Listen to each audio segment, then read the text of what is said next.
Cell अगर जिंदगी का हार्डवेयर है तो इसका सॉफ्टवेयर है जीन्स यानी जेनेटिक्स।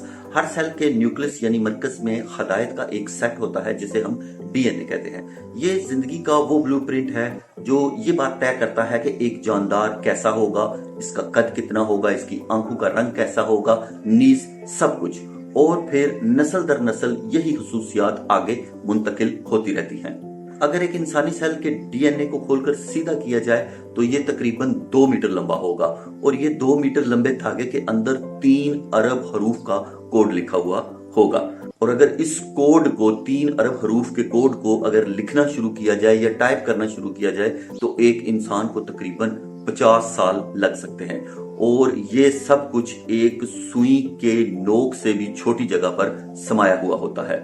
एक एवरेज इंसानी जिस्म में 30 से 37 ट्रिलियन तक सेल्स होते हैं और हमारे मिल्की वे में एक अंदाजे के मुताबिक 100 से 400 अरब के दरमियान स्टार्स हैं। मतलब अगर इन दोनों का मुआवजा किया जाए इंसानी सेल्स का और इस कायनात में जो हमारी गैलेक्सी है उसके स्टार्स का, तो हमारे सेल्स 100 गुना ज्यादा हैं। इसका मतलब ये है कि इंसान के अपने अंदर ही पूरी कायनात पोशीदा है। अगर इंसान अपने अंदर को ही पढ़ ले तो उसे किसी और चीज को पढ़ने की जरूरत नहीं रहती और सारे मसाइल हल हो सकते हैं क्योंकि फितरत नाइंसाफ नहीं है।